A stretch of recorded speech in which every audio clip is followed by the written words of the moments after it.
Olá, muito boa tarde, meu amigo, minha amiga. Está no ar o meu, o seu, o nosso Brasil em Pauta. Agora sim, quarta-feira, Fejuca, sobe o som. Oi. Levando sempre a melhor da informação do Brasil e do mundo. Para você, meu amigo, você, minha amiga, que liga e se liga todo dia, o dia todo, aqui na nossa Rede Brasil. Vem cá com o nosso Latrel aqui, ó, vem cá. E meu abraço no meu povo de casa. Que alegria poder estar aqui junto com você, te deixando bem informado, bem informada. Olha o que você vai acompanhar hoje. O contrato da Enel foi rompido em São Paulo. Vocês acompanharam ontem a gente falando que o ministro de Minas e Energia tinha falado que podia deixar o Tarcísio Nunes chorarem, que se fosse para renovar, eles iriam renovar. A pedido do Tarcísio e do Nunes, para o governo federal, foi suspenso o contrato da Enel aqui em São Paulo e você vai ver o desdobramento desse caso. Estátua da Havan tomba no RS por conta do mau tempo. Olha isso, a ventania acabou derrubando aí a Estátua da Liberdade. E cantor Roberto Carlos sofre um acidente em Gramado. Você vai acompanhar aqui as principais informações do Brasil e do mundo a partir de agora no nosso Brasil em Pauta. 1h31. Um desentendimento no trânsito terminou com um carro arrastado por um ônibus em Campinas. O veículo estava estacionado de forma irregular em uma esquina quando foi atingido pelo coletivo. Apesar do susto e dos prejuízos, ninguém ficou ferido. Você acompanha comigo agora na tela do Brasil. O ônibus aparece manobrando na esquina da Avenida Eduardo Alves de Lima, em Campinas. Segundo o boletim de ocorrência, o coletivo acabou atingindo e arrastando um carro que estava estacionado de forma irregular no local. De acordo com o registro, houve uma discussão entre os motoristas momentos antes do acidente. Após o desentendimento, o ônibus teria recuado e atingido o veículo, causando danos materiais. A Cooperatas, empresa responsável pelo transporte coletivo, informou que não houve feridos. Ainda segundo a cooperativa, no local existe sinalização com placa de proibido estacionar. O caso foi registrado e as circunstâncias do ocorrido serão apuradas. Essas situações mostram como a imprudência no trânsito pode gerar consequências maiores do que o esperado. Estacionar em local proibido não é apenas uma infração, mas um risco para motoristas, pedestres e para o transporte público. Ao mesmo tempo, qualquer conflito no trânsito precisa ser resolvido com responsabilidade e calma. Prejuízo material pode até ser resolvido, mas a vida não tem conserto. Aqui o que acontece? Deixa eu explicar para você, meu amigo, você, minha amiga que está em casa. O cidadão do carro, que não é coletivo, do carro da pessoa, aquele, se não me engano, um Renault Clio, estava estacionado aonde não devia. O motorista pediu para o cara tirar, ele não tirou e começou a discutir com o motorista do ônibus. Ao momento em que ele discute, você vê ali, pode parar um pouquinho, Simon, para um pouquinho. Não, volta ali, volta onde estava. Quando ele estava empurrando o carro, pode deixar ele empurrar. Mas, pode ir, você vai vendo. Parou aí, vem para mim. Você acompanha aqui, meu amigo, minha amiga de casa, que aonde o cidadão está estacionado, tem uma placa de proibido estacionar. Enche a tela que você consegue ver melhor. Olha a placa de proibido estacionar ali, justo no momento em que o ônibus está empurrando o carro, depois da discussão. Não houve feridos e esse caso aconteceu em Campinas. A gente volta com atualizações desse caso a qualquer momento para vocês. 1h34. Ventos de até 90 km por hora derrubaram a estátua da Havan na região metropolitana de Porto Alegre. Vamos acompanhar comigo porque esse caso é chocante. Coloca na tela. A estrutura, uma réplica da Estátua da Liberdade dos Estados Unidos, tem 24 metros de altura. No momento em que a estátua caiu, a região metropolitana de Porto Alegre estava em estado de alerta vermelho para temporal e ventos de até 90 km por hora, conforme a Defesa Civil. Segundo a empresa, não houve feridos, já que o estacionamento estava quase vazio no momento do acidente. Apesar disso, em nota à imprensa, a Havan afirmou que a área foi imediatamente isolada segundo todos os protocolos de segurança e a equipe de obras da empresa deve iniciar nas próximas horas os trabalhos para a retirada da estrutura. A Havan esclarece que todas as suas estátuas contam com a anotação de responsabilidade técnica e que em Guaíba a estrutura estava instalada desde a inauguração da mega loja em 2020. A empresa reforça que a prioridade é a segurança de clientes, colaboradores e da comunidade e que será realizada uma vistoria técnica para apurar as causas do incidente e definir as próximas medidas, segundo a nota. O incidente expõe despreparo estrutural diante de eventos climáticos extremos cada vez mais frequentes. Você acompanha comigo. Vem pra cá. Vocês estão de olho aí ou não? Vem pra cá. Aí sim, ó, agora sim. Estamos com o Latrell. Você está acompanhando aqui, meu amigo, minha amiga. A estátua do Avan. Agora parece até que eu estou segurando a estátua, né? Será possível? Foi completamente derrubada no Rio Grande, depois de ventos de mais de 90 km por hora. Tá complicado isso aí, esses ventos que estão acontecendo em todas as regiões do país, porque você vê pessoas ficando sem energia, você vê monumentos aí sendo derrubados, isso aí é monumento conhecido da loja Avan, e aí sendo derrubado por conta dos fortes ventos. Acompanha comigo esse caso. 1h36. Incêndio atinge apartamento em Moema após uma vela acesa. O imóvel estava sem energia há 2 dias. Acompanha comigo.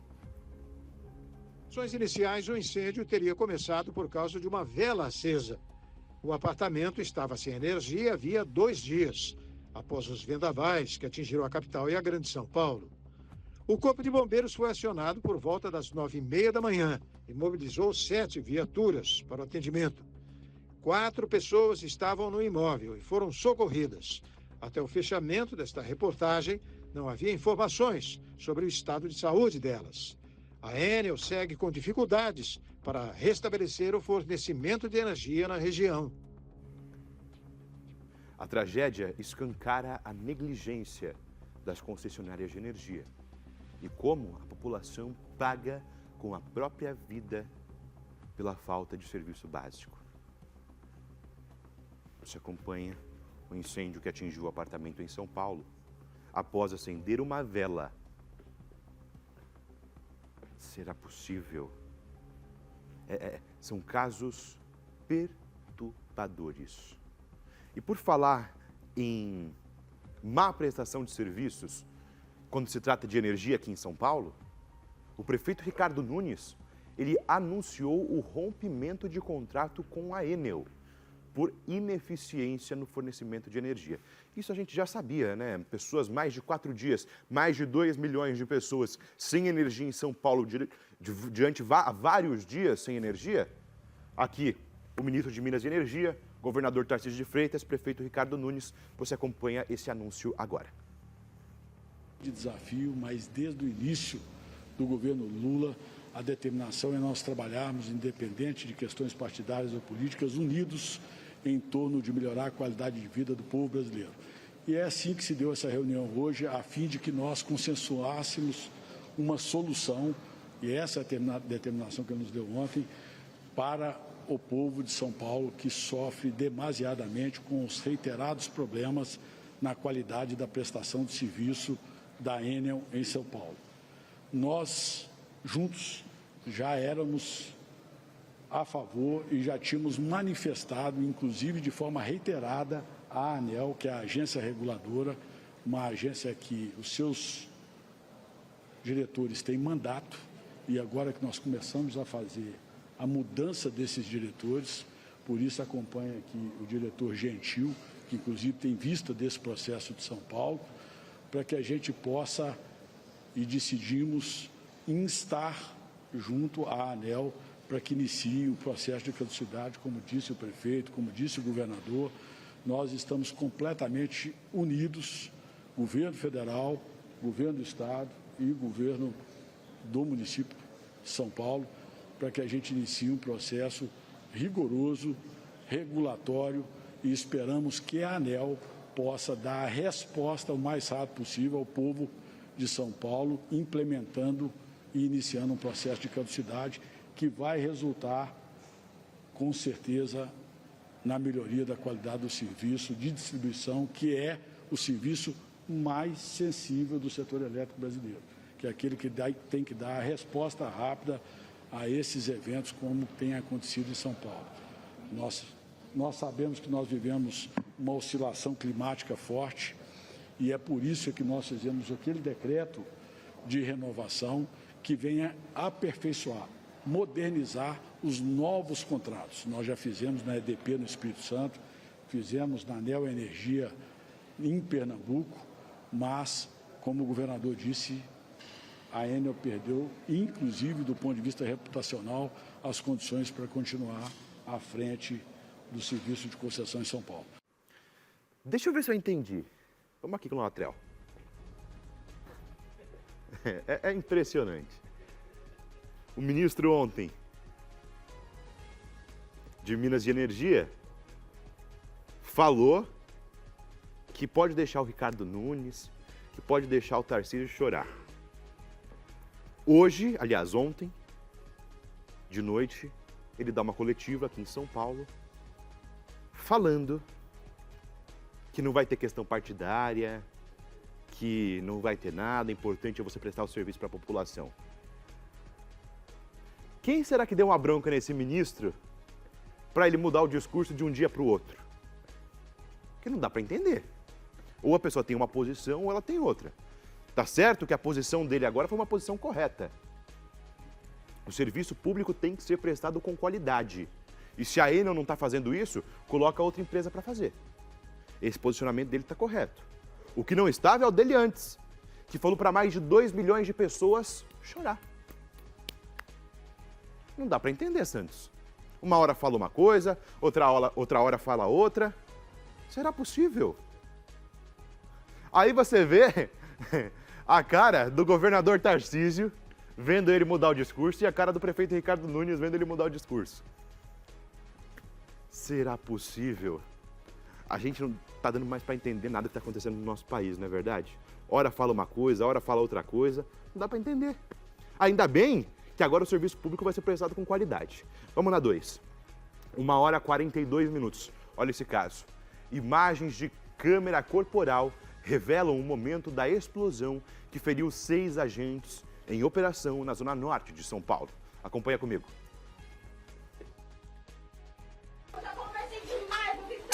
Não, mas a gente tem que conversar Vai pessoalmente. embora, eu não vou ouvir mais nada. Tá bom, fica calma, fica Vai tranquilo. embora. Tá bom, você precisa se acalmar, tá bom? Não, eu já tô muito calma, vou tirar a minha paciência. Eu só quero dormir, vai embora. Conversa com a gente primeiro.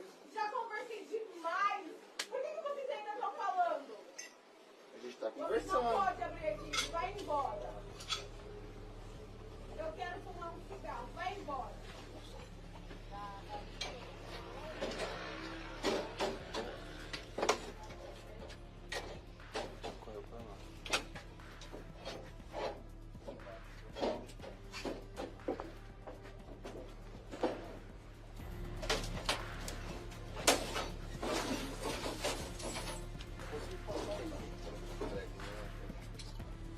Ligou de novo. Vai embora, pelo amor de Deus.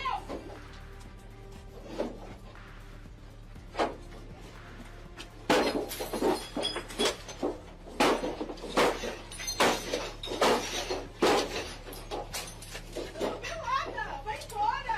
Vai embora, vai embora, vai embora, vai embora. Vai embora, vai embora. Dá uma toalha pra ela. Toalha.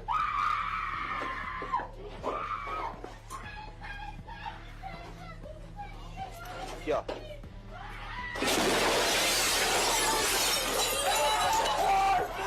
Caralho!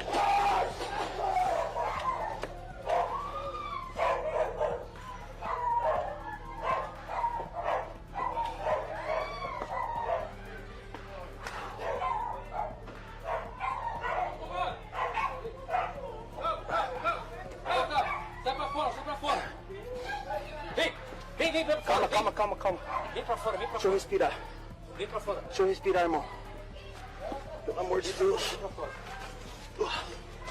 Ajuda os caras lá embaixo, cara. Os caras tá caídos no mato lá. Pô, cadê o comando? Ai! Pega essa menina aí.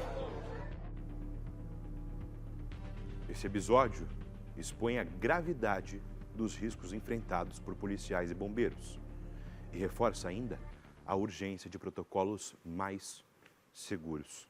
Você vê o momento em que o policial vai pegar uma toalha, quando ele chega, descendo as escadas, acontece uma explosão na casa. Será possível? Que história! A gente volta com atualizações desse caso a qualquer momento. 1h45. Uma onda de feminicídios choca o país. E especialistas alertam para os sinais de violência. Acompanha comigo. O homem atropela a mulher e arrasta ela por 1 quilômetro em plena Marginal Pinheiros, em São Paulo. A vítima teve as 2 pernas amputadas. Este outro homem invade o local de trabalho da ex-companheira, dispara vários tiros contra a mulher usando 2 revólveres. Em Recife, o ex-marido ateou fogo na casa onde viviam a mulher e os 4 filhos. Todos morreram. Violência extrema. E são apenas alguns exemplos de casos que aconteceram este ano. Segundo o Fórum Brasileiro de Segurança Pública, em média, 4 mulheres são vítimas de feminicídio no Brasil por dia. E uma pesquisa do Data Senado revela que quase 4 milhões de brasileiras já sofreram algum tipo de violência doméstica em 2025. Para este advogado criminalista, a Lei Maria da Penha tem eficiência ao apresentar mecanismos de proteção à mulher. Mas, na opinião dele, a investigação ainda é falha. Nós temos uma lei que é muito boa, segura bastante o direito das mulheres. Mas nós precisamos também saber levar isso para a justiça, porque o judiciário sempre vai fazer uma ponderação de direitos e interesses. Muitas vezes, estando só a palavra da mulher no processo, isso pode não ser o bastante para protegê-la efetivamente no futuro. Em quase todos os casos de violência contra a mulher, o argumento é um só. O homem não se conformou com o fim do relacionamento.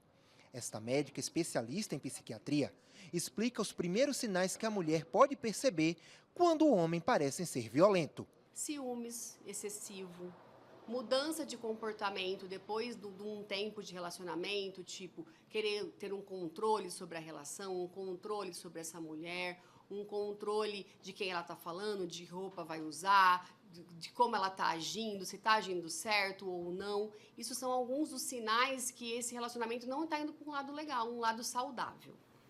O Brasil falha em proteger mulheres. Sem políticas públicas duras e de principalmente educação contra o machismo, a tragédia vai continuar acontecendo. A gente fala todos os dias aqui no nosso programa. Tenho certeza que você, meu amigo, você que acompanha a gente todo dia, já deve estar cansado de escutar isso. Mas enquanto não mudarem a nossa lei penal, enquanto os nossos deputados não mudarem a lei penal, infelizmente, casos de feminicídio vai continuar acontecendo no nosso país. Para pedir voto, vai deputado federal às feiras, bater na porta da sua casa. Mas na hora de fazer leis para proteger as mulheres, cadê? A gente precisa cobrar dos nossos políticos para que eles realmente façam para que mulheres sejam salvas e não mortas como estão sendo no nosso país. Olha esse caso. Vamos aqui na 2. Vídeos mostram o GCM-PM agredindo e apontando armas contra mulheres ambulantes no braço, aqui em São Paulo. Acompanha comigo a matéria.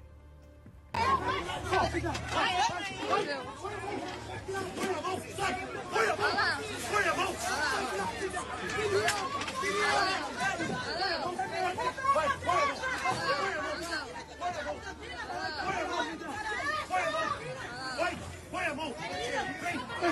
Ela tá grávida! Põe a mão! Vamos, põe a mão! Ela tá grávida! Aí, ela grávida!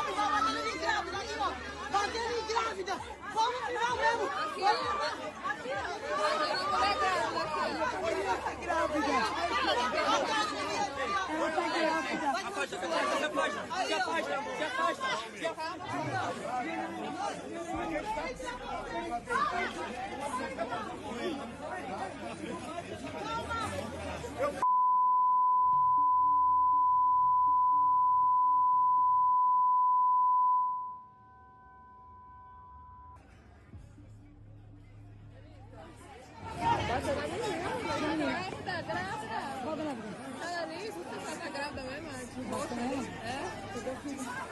Os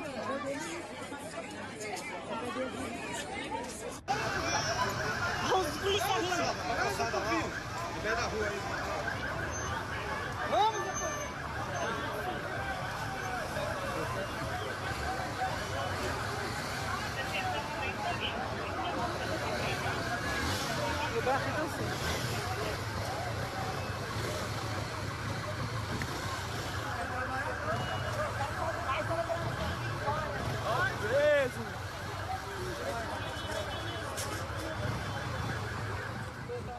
As cenas revelam excesso de força e levam questionamentos sobre a conduta das corporações.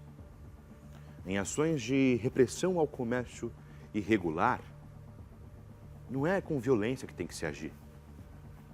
Evidente que se a pessoa age com violência, vai querer bater nos policiais, vai querer fazer algo, a gente vai mudando. Espera só um pouquinho. Ô Simar, eu vou ter que chamar um intervalo para o pessoal mudar de câmera, tomar um café aí. O que está acontecendo? Está difícil hoje. Hoje está difícil, hein?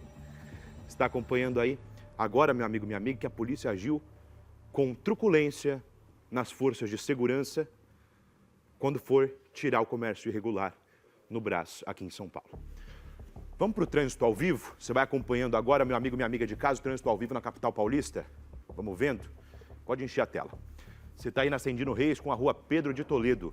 Ascendino Reis com a rua Pedro de Toledo, 1h51. Agora você está no túnel Max Pfeffer, na Avenida 9 de Julho. Aí, na final da Avenida 9 de Julho, você encontra o túnel Max Pfeffer. Pode ler o QR Code também que está na sua tela, 11 96422 0002. Ibirapuera com a rua IP. Estamos no Ibirapuera com a rua IP. Você está acompanhando agora. Praça Armando Oliveira, na Avenida Brigadeiro Luiz Antônio. Aí no Ibirapuera, né? Você vê a nossa árvore do Ibirapuera, você vai acompanhando aí. É isso mesmo, com a ventania de quase 100 km por hora aqui em São Paulo, a árvore não caiu, a árvore é resistente. A estrutura é boa da árvore. Avenida Henrique Schaumann com a Avenida Rebouças. Avenida Henrique Schaumann com a Avenida Rebouças. E por fim, Hélio Pellegrino, como diz o Pedro, com a rua Diogo Giacomi. Hélio Pellegrino com a rua Diogo Giacomi. Ele fala que é italiano, né? Por isso tem que falar Giacomi. Tem que... Como é que é? Vem aqui, Ricardo. Vem pra mim. Tem que fazer até com a mãozinha, né? Diogo Giacomi aqui, ó. Será possível? Olha esse caso. Vamos aqui na 2. O Senado avalia a possibilidade de barrar o PL da dosimetria, que altera o cálculo de penas. Acompanha comigo na tela do Brasil. O Instagram apresentou nesta quarta-feira um novo recurso impulsionado por inteligência artificial, que permite aos usuários ver e ajustar o algoritmo que confirma. Ô Simar, me confirma uma coisa, é essa matéria? Eu chamo que o Senado vai aprovar a PL da dosimetria e entra do Instagram? Hoje, acho que é melhor a gente chamar um intervalo, tomar um café, ver o que está acontecendo. Vamos para a PL da dosimetria da pena? Tá pronto aí a matéria? Agora sim. Enche a tela do Brasil, vamos acompanhar. O presidente da Comissão de Constituição e Justiça do Senado, Otto Alencar, voltou a se posicionar contra um projeto aprovado pela Câmara dos Deputados, que trata da dosimetria das penas no Brasil. Ele afirmou que o chamado PL da dosimetria não deve avançar no Senado da forma como foi aprovado pelos deputados. Segundo o senador, o texto extrapola o objetivo inicial, que seria rever penas relacionadas aos atos de 8 de janeiro, e acaba abrindo margem para beneficiar outros tipos de criminosos, como estupradores. De acordo com Alencar, o projeto, como está, não tem apoio suficiente, nem na Comissão de Constituição e Justiça, nem no plenário do Senado. O senador ressaltou que qualquer proposta que altere regras de aplicações de penas precisa passar obrigatoriamente pela CCJ, comissão que ele preside, e indicou que o texto pode sofrer mudanças ou até ficar parado para mais debates. A análise do projeto ainda não tem data definitiva para votação.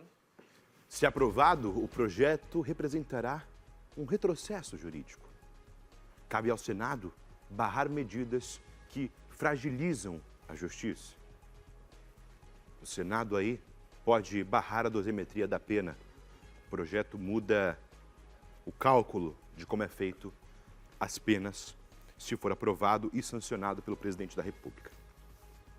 Falando sobre essa PL da dosimetria, os protestos contra o PL da dosimetria mobilizam ruas em diversas cidades brasileiras, inclusive shows no meio do protesto. Acompanha comigo.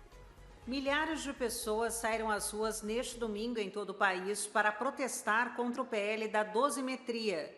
Defendido pela maioria conservadora do Congresso, esse projeto de lei pode reduzir drasticamente a pena do ex-presidente Jair Bolsonaro, condenado a 27 anos de prisão por tentativa de golpe de Estado após as eleições de 2022, que teve Luiz Inácio Lula da Silva como vencedor. A iniciativa foi aprovada pela Câmara dos Deputados na madrugada de quarta-feira e agora aguarda debate no Senado, marcado para a próxima quarta-feira. Se o projeto de lei for aprovado, Bolsonaro pode ter direito à liberdade condicional em pouco mais de 2 anos. Na capital paulista, os manifestantes se reuniram em frente ao MASP, o Museu de Arte de São Paulo.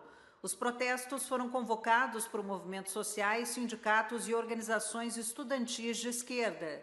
A questão da anistia, a questão da legislação com a diminuição da dosimetria. A partir do momento que eles decidem que a dosimetria tem que ser menor, eles beneficiam não só quem eles bem querem, como eles não se importam pelas consequências dessa legislação nefasta que eles estão fazendo. Em Brasília, uma multidão se reuniu perto do Museu Nacional e marchou em direção ao Congresso.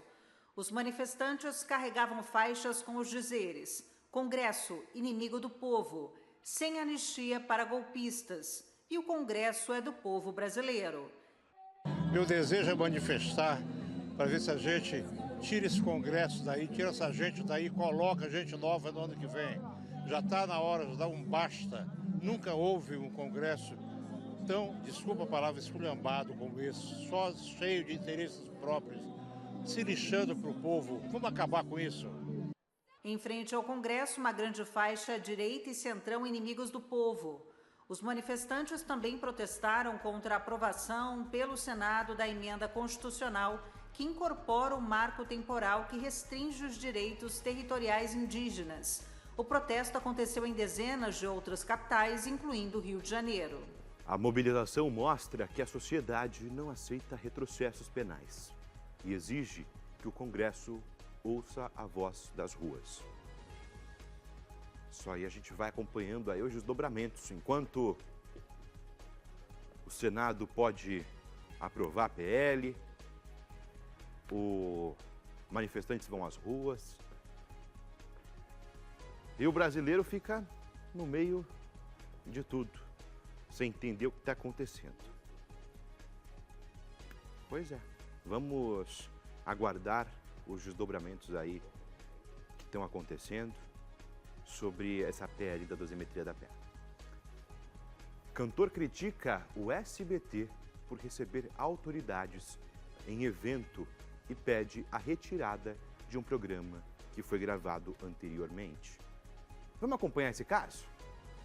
Zezé de Camargo anunciou o rompimento com a SBT depois que a emissora recebeu autoridades como o presidente Lula e o ministro do Supremo Tribunal Federal, Alexandre de Moraes, no evento de lançamento do SBT News. O cantor chegou a solicitar que o especial de fim de ano, que já havia gravado, não seja exibido. SBT. Custou caro para mim, tempo, serviço, tudo. Mas se puderem, não precisam passar pôr no ar o meu especial. Não quero participar disso. A partir do momento que as pessoas pensam diferente do que o pai pensava, de grande parte do Brasil pensa, do que eu penso, para mim não faz sentido colocar esse especial ao ar, tá bom? Beijo pra todos, amo vocês, amo o SBT, tenho o maior carinho, tudo. Mas eu acho que vocês estão, desculpem, prostituindo. Então, não faço parte disso. A primeira-dama Janja reagiu às declarações do sertanejo. Para ela, Zezé foi misógino ao acusar as filhas de Silvio Santos de prostituir a emissora. Em postagem nos stories do Instagram, Janja criticou o posicionamento do artista. Além de Lula e Janja, participaram do evento o vice-presidente Geraldo Alckmin, ministros do governo, integrantes do Supremo Tribunal Federal, o governador de São Paulo, Tarcísio de Freitas, e o ministro do Tribunal de Contas da União, Bruno Dantas. Ocimar, de verdade, eu não consigo entender essa fala do Zezé. Parece que ele não conhece como é o meio televisivo, não conhece como são as emissoras. Por quê? Veja, para você, meu amigo, você é minha amiga de casa, você não sabe. Vem aqui comigo na 3. Para as televisões estarem levando informação, levando entretenimento para vocês nas suas casas, precisa de uma concessão, certo? Beleza. Quem concede essa concessão? O presidente da República. Ou seja, as emissoras são obrigadas, assim, obrigadas não, mas tem que receber o presidente da República se o presidente da República quer fazer uma visita na emissora institucionalmente. Parece que o Zezé não sabe dessas coisas. Parece, inclusive, que o Zezé não ganha dinheiro do governo federal para fazer show. Independente de partido político, independente de posicionamento político, o Zezé, ele é uma instituição artista. Ele tem que fazer show se ele quiser, ser contratado pelo governo federal, beleza. Se não, beleza. Só que assim, falar que o SBT convidou o presidente da República para ir lá presenciar uma emissora, a abertura de uma emissora a qual ele deu a concessão para entrar no ar, não dá para entender. Não dá para entender. Quando inaugurou, inclusive, a Record News, meu diretor muito bem me lembrou, o Luiz Inácio Lula da Silva, atual presidente do nosso país, foi com a... Como é que era o nome da ex-esposa dele, falecida? A Marisa. Ele foi com a Marisa na abertura da Record News. E agora, criticando o SBT por terem recebido um presidente institucionalmente dentro da sua emissora. E detalhe, um dia depois, o Ratinho recebeu o Flávio Bolsonaro numa sabatina com o Flávio Bolsonaro. Não dá pra entender, gente. Aí vai falar de parcialidade. Ah, não, mas convidou o Lula porque é parcial, porque o... Não tá. Não está. O SBT convidou vários lados. Convidou Lula, convidou deputados, convidou senadores, muitos não foram. Quem foi? O presidente da República foi. Foi o governador Tarcísio, aqui de São Paulo. Foi o prefeito de São Paulo, Ricardo Nunes. Quem quisesse ir e foi convidado, podia ter ido. Inclusive, o meu diretor me lembra aqui que o Alexandre de Moraes, ele foi substituindo, representando o presidente do STF. A pedido do presidente, ele foi representando como uma figura do STF, não como Alexandre de Moraes. Então, aliás, o Zezé já fez uma nota, né? Ele falando do seu posicionamento. Eu acho que devia ter feito um vídeo. Na minha opinião, se você fez um vídeo criticando, você não pode só emitir uma nota no papel. Você tem que fazer um vídeo também se retratando. Mas tá bom, já se retratou, já pediu desculpas. É o que importa. Às vezes nem a ele, às vezes é assessoria, mas tudo bem. Paciência. Importante pedir desculpa no nome dele. 2h04. Vamos para o nosso giro de notícias, meu diretor. Coloca na tela do Brasil os nossos portais de notícia, UOL, Terra, Metrópolis. Qual que a gente tem aí para a gente mostrar e fazer o nosso giro de notícias? Estamos com o Metrópole agora. Lula dá bronca em ministros. Dá a impressão que vocês não são governo. Será possível? O que está acontecendo? Coloca na tela. Será que tem a ver com a matéria da Enel, do ministro de Minas e Energia? Coloca na tela, vamos acompanhar. Pode descer. O presidente Luiz Inácio Lula da Silva, do PT, cobrou que ministros melhorem a comunicação das pastas. Durante a reunião ministerial, na manhã desta quarta-feira, 17/12, ao fim do encontro, o petista afirmou que é necessário que os auxiliares mudem o discurso e passem a falar como governo. Aí você tem o vídeo. Às vezes fico pensando, quando você abre aspas, essa foi a fala do presidente. Às vezes eu fico pensando quando vocês falam, o governo do presidente Lula dá a impressão que vocês não são governo. Vocês estão comigo esse tempo todo. Ou seja, o governo não é do presidente Lula. O governo é nosso, ressaltou o presidente. Fecha aspas. Será possível? A gente vai acompanhar. Eu quero... Pedro, se você conseguir amanhã pegar esse vídeo que o Lula fala pelo portal Metrópole, para a gente dar aqui para vocês sobre tudo que o Lula falou nessa reunião que aconteceu, por favor. 2h06, já ia falar 16 minutos, tá querendo que acabe o programa mais rápido hoje. 2h06. A gestão do prefeito Ricardo Nunes, do MDB, tem aprovação de 64,6%, segundo a Paraná Pesquisas. Acompanha comigo sobre a aprovação do governo Ricardo Nunes. Segundo o novo levantamento divulgado nesta segunda-feira, a aprovação da gestão do prefeito Ricardo Nunes chegou a 64,6%. O índice de aprovação, que era de 63% em outubro, oscilou positivamente dentro da margem de erro de 2,8 pontos percentuais para mais ou para menos. O índice de ótimo ou bom também oscilou positivamente dentro da margem de erro, saindo de 48,1% para 48,6%. O regular foi de 25,9% para 26,6%. E o ruim ou péssimo de 24% para 23%. Foram ouvidos 1.250 eleitores. A pesquisa foi feita de 4 a 8 de dezembro, o que indica que não pegou os possíveis efeitos da crise da falta de energia, pela qual a capital paulista passa desde o meio da semana passada. Nunes tem feito diversos vídeos nas redes sociais para dar satisfações ao eleitorado paulistano, incomodado com a falta de energia causada pela queda de árvores após vendaval. O prefeito destacou que a Enel, concessionária de energia em São Paulo, é responsabilidade do governo federal e cobra intervenção federal na empresa por falta de capacidade para responder às situações de emergência. A alta aprovação fortalece Nunes, mas também aumenta sua responsabilidade. Não pode se acomodar diante a tantos problemas crônicos da nossa cidade. Agora, Santos, o que está acontecendo hoje aqui no nosso estúdio, hein? Olha aí do seu lado. Dorme, filhinho do coração. Tá dormindo, não? Ah, tá dormindo, não. Já tá pronta a fala do Lula? Já tá pronta? Vamos colocar na tela do Brasil, vamos acompanhar.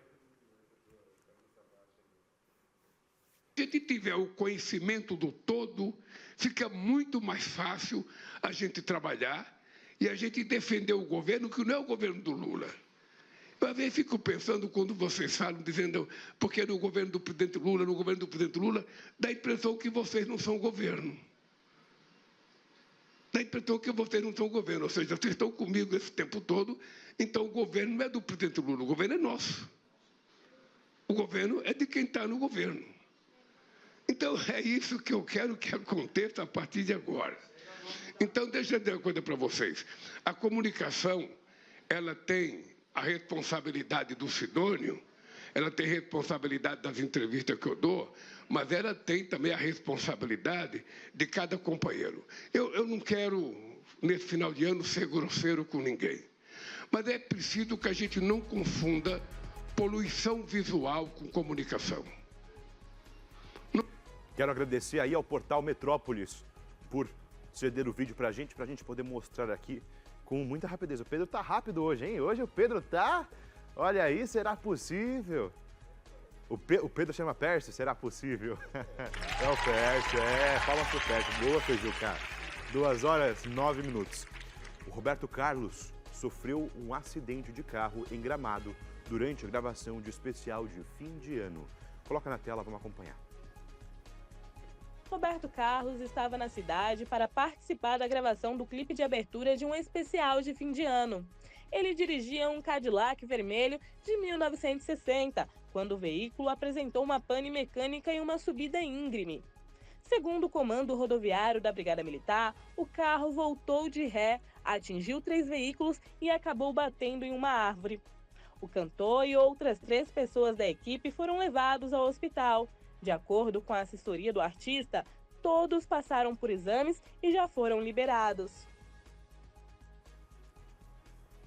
O acidente expõe falhas de logística e segurança em produções milionárias que deveriam priorizar a integridade dos artistas. Olha aí, será possível? Ainda bem que o cantor Roberto Carlos passa bem.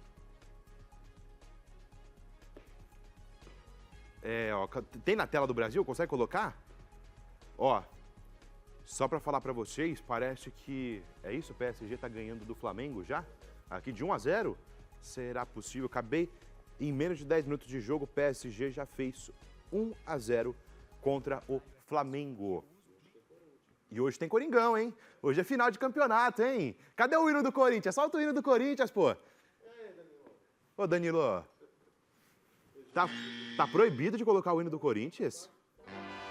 Ah, aí, ó. Hoje tem Coringão, não é meu, Latrell? E aí? Qual que é o seu palpite, Latrell? Qual que é? 2? 2-0? 2-0. Você, Fatal, 1-0? Ricardo? Menos 4 aí não dá. Vida, você? 0-0? Você?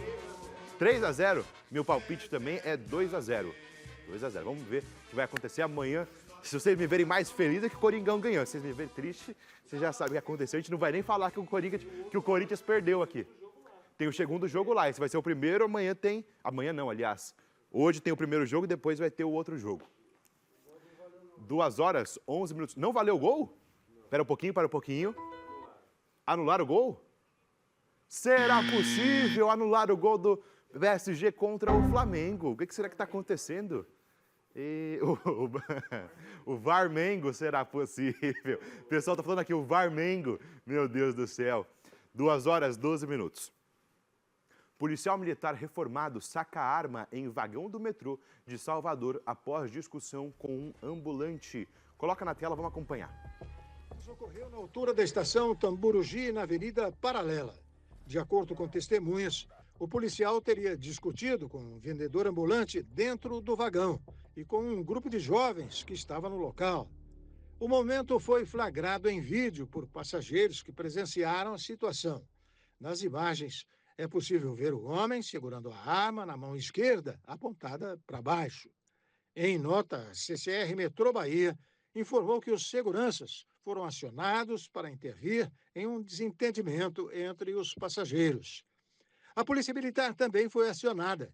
Não houve feridos. O policial foi conduzido para prestar esclarecimentos. O caso será investigado pela Polícia Civil. O episódio mostra como o porte de armas por policiais fora de serviço é um risco à coletividade. Será possível? O que vocês estão aplaudindo aí? Fala pra mim. A gente dando uma matéria pesada, aonde um policial militar reformado... Vocês estão dando risada do quê, gente?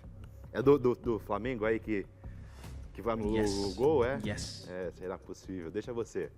Daqui a pouquinho, ó. Da minha guarda. Daqui a pouquinho estão te chamando lá em cima, ó. Você vai ver. 2 horas, 13 minutos. Você deu risada agora, né, Fatal? Olha esse caso. Homem é morto diante da esposa e filha no Capão Redondo. A vítima não resistiu aos ferimentos. Acompanha comigo. O crime aconteceu na noite de domingo, na rua Francisco Mariani, no Capão Redondo. O motorista, de 27 anos, estava dentro do carro com a esposa e a filha quando foi baleado na cabeça por um motociclista. Imagens de segurança mostram o momento em que o atirador, usando o capacete, se aproxima do veículo pelo lado do motorista e dispara. Em seguida, foge. O carro ainda anda alguns metros antes de parar. A luz interna do automóvel revela o motorista e a passageira no banco da frente. A mulher e a criança não ficaram feridas. Segundo a Secretaria de Segurança Pública, o homem chegou a ser socorrido e levado ao Hospital Municipal do Campo Limpo, mas não resistiu. O caso foi registrado como homicídio no 47º Distrito Policial do Capão Redondo. A violência urbana em São Paulo é alarmante. Sem políticas estruturais, famílias continuarão sendo destruídas. A gente não pode deixar acontecer isso. Olha esse caso. Mulher sofre tentativa de execução em Soledade, no Rio Grande do Sul. A polícia ainda busca o suspeito. Acompanha comigo. Uma câmera de monitoramento registrou o momento em que uma mulher de 40 anos foi baleada na cabeça ao chegar em casa, na noite de quarta-feira, em Soledade, na região norte do Rio Grande do Sul. O crime aconteceu por volta das 10 horas da noite, no bairro Expedicionário. De acordo com a Brigada Militar, a vítima estava dentro de seu carro e se preparava para entrar pelo portão da garagem quando foi abordada. Um homem saiu de outro veículo estacionado na rua, caminhou em direção ao carro da mulher e atirou contra a cabeça dela. A vítima foi socorrida ao Hospital de Soledade, mas precisou ser transferida para outra instituição de saúde devido à gravidade dos ferimentos. A Polícia Civil apura o caso e trabalha com a hipótese de tentativa de execução, já que nenhum bem da vítima foi levado. O autor dos disparos fugiu do local e ainda não foi localizado. A banalização da violência armada no interior mostra que o problema não é só das capitais. Olha isso, a mulher foi executada no Rio Grande do Sul. A vítima estava aí na porta de casa. Não dá mais, não dá para a gente ver mais casos de mulher sendo morta, mais casos de mulher sendo executada. A gente fala todo dia. Todos os dias a gente fala de alguma mulher que sofreu violência, que foi esfaqueada, que é executada. Até quando? Eu faço um apelo para vocês. Vamos cobrar dos nossos políticos, vamos denunciar. Não adianta a gente só cobrar dos nossos políticos também se a gente não denuncia. Se a gente vê uma mulher apanhando e a gente não denuncia, se a gente vê uma mulher apanhando, a gente não faz nada. Chega daquele ditado que foi tão conhecido: em briga de marido e mulher não se mete a colher. Hoje em dia não existe mais isso. Tem que se denunciar para que as mulheres não sejam executadas, não sejam mortas, não sofram feminicídio. Não dá mais para a gente tolerar isso. Não dá mais. Policial militar mata amante da esposa em motel em Arapiraca. O crime foi seguido de prisão no batalhão. Coloca na tela. O crime aconteceu no domingo em um hotel no bairro Canaã, em Arapiraca. A vítima é o enfermeiro Ítalo Fernando de Melo, de 33 anos. Segundo a Polícia Civil, câmeras de segurança registraram o momento em que um carro modelo Jeep Renegade vermelho entra no estabelecimento. O veículo era dirigido por uma mulher também enfermeira, que seria esposa do policial militar. Ítalo aparece como passageiro. Instantes depois, as imagens mostram um homem chegando em uma motocicleta. De acordo com os investigadores, seria o PM Miguel Santos. Ele conversa com uma funcionária pelo interfone, consegue acesso ao motel e percorre alguns quartos até localizar a vítima. Ainda segundo a polícia, o suspeito força a entrada com a motocicleta e invade a suíte onde estava o enfermeiro. Pouco depois, o corpo de Ítalo foi encontrado caído no chão. Em depoimento, o policial negou o crime e disse que após o trabalho foi direto para casa. A esposa também declarou que apenas emprestou o carro para Ítalo e que não estava no local. Para a Polícia Civil, a motivação do crime é passional. O policial militar foi preso em flagrante e levado para a Delegacia Regional de Arapiraca. As investigações continuam para esclarecer todos os detalhes da ocorrência. O caso expõe a cultura de violência dentro das corporações e a incapacidade de separar a vida pessoal da farda. A polícia agora está investigando o crime passional. Será possível? Que história! 2h19. A Câmara aprova texto base do IBS, novo imposto que substitui o ICMS e o ISS. Vamos acompanhar? Coloca na nossa tela do Brasil. O IBS é um dos pilares do novo sistema de impostos e vai substituir tributos estaduais e municipais, como o ICMS e o ISS. A proposta estabelece como será feita a cobrança do imposto, a divisão da arrecadação entre estados e municípios e o funcionamento do comitê gestor, que será responsável pela administração do novo tributo. O objetivo é simplificar o sistema tributário e acabar com a guerra fiscal entre os entes federativos. Durante a votação, o governo conseguiu apoio da maioria dos deputados, mas o texto enfrentou resistência da oposição, que critica possíveis aumentos da carga tributária e cobra mais garantias para estados e municípios. Com a aprovação do texto base, os deputados ainda vão analisar os destaques, que podem alterar trechos da proposta. Depois, o projeto segue para o Senado. A regulamentação do IBS é considerada uma etapa decisiva da reforma tributária, que promete mudar profundamente a forma como impostos são cobrados no Brasil e impactar diretamente empresas, consumidores e governos locais. A reforma é necessária, mas sem ajustes pode concentrar poder fiscal e aumentar as desigualdades regionais. Você está vendo aí que a Câmara aprovou o texto base e agora, muito provavelmente, siga aí para o Senado. São Paulo enfrenta nova seca histórica. Mas você fala, Johnny, espera um pouquinho.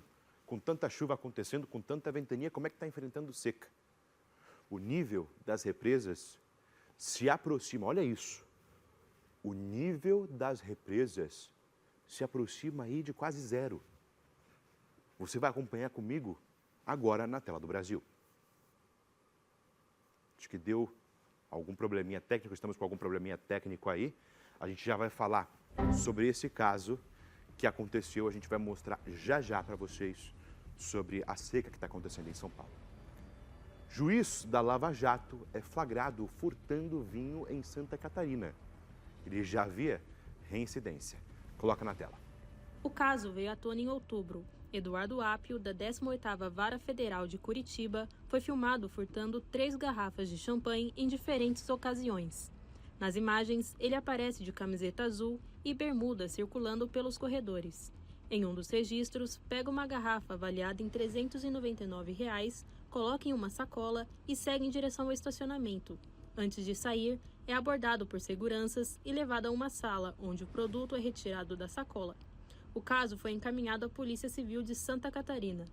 Segundo as investigações, não foi a primeira vez. Em setembro, câmeras mostram Apio pegando outra garrafa e saindo sem pagar. Já em outubro, aparece novamente diante da gândula de bebidas, colocando o produto em sacolas e passando apenas um urso de pelúcia no caixa. Por conta dos episódios, o juiz foi suspenso do cargo por decisão da Corte Especial Administrativa do Tribunal Regional Federal da 4ª Região. O processo apura sua conduta e possíveis punições. Apio já havia atuado em processos da Lava Jato, mas foi afastado pelo Conselho Nacional de Justiça e transferido para a Vara Previdenciária. A conduta é vergonhosa e reforça que magistrados também devem ser punidos exemplarmente.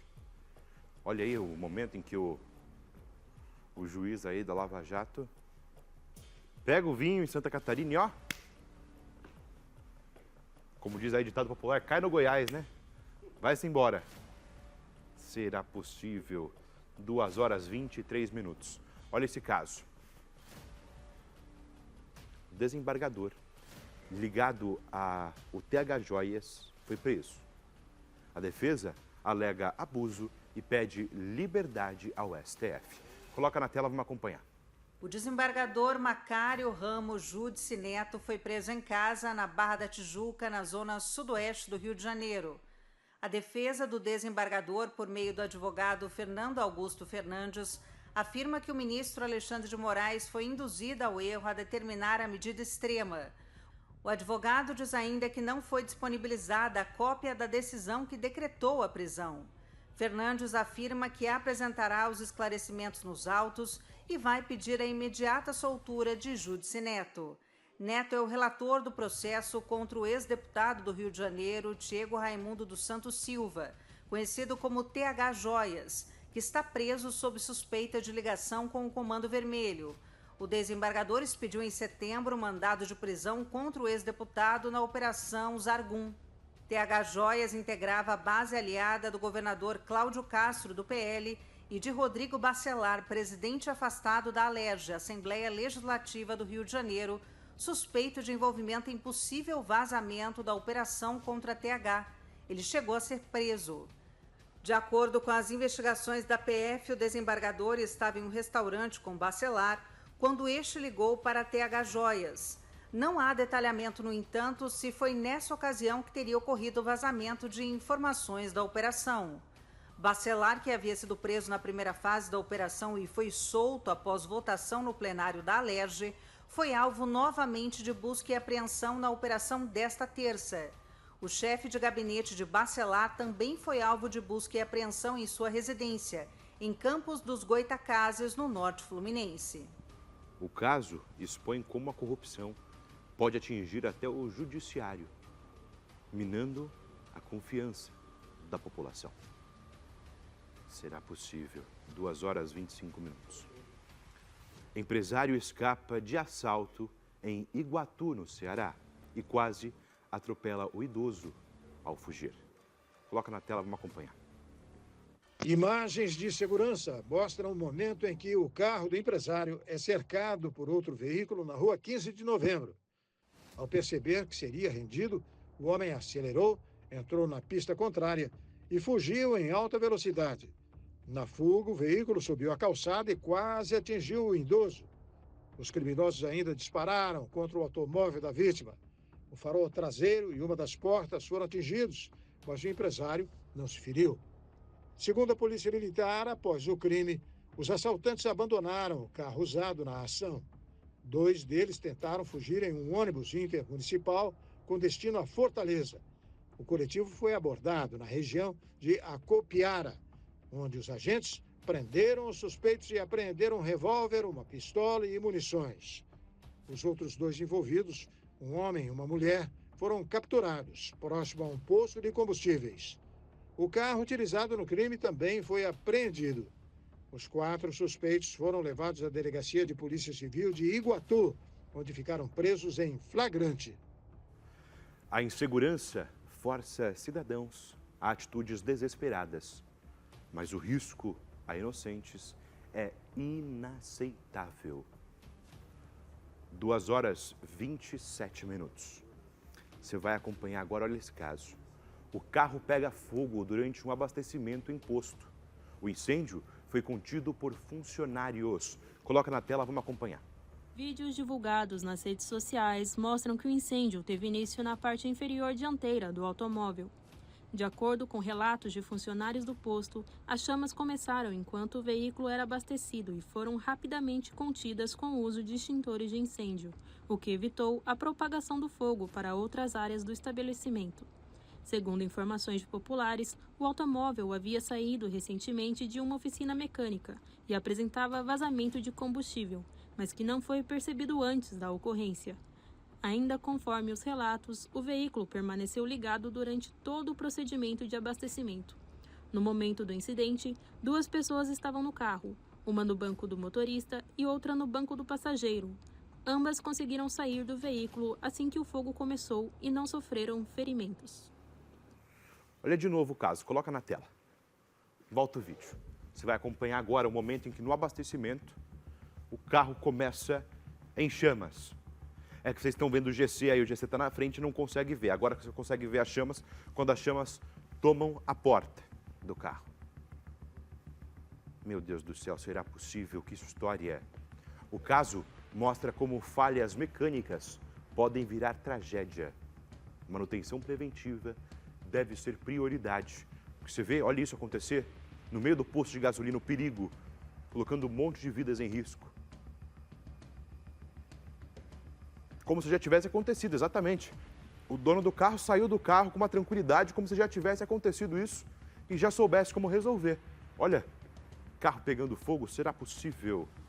Ainda bem que o preparo dos frentistas foi muito bom. Meu amigo, minha amiga de casa, quero agradecer a sua grande audiência. Obrigado por você estar aqui juntinho comigo, juntinho, coladinho, aqui na nossa Rede Brasil. Eu te espero amanhã, 1h30 da tarde. Venha cá. Cadê o nosso Latrell? Aí, nosso abraço no meu povo de casa. Obrigado por você estar aqui junto comigo. Amanhã, 1h30 da tarde, no nosso Brasil em Pauta. Feijuca de volta, toda a nossa equipe de volta. Agora sim, agora a gente está feliz. Te espero amanhã, 1h30 da tarde. Um beijo grande para você.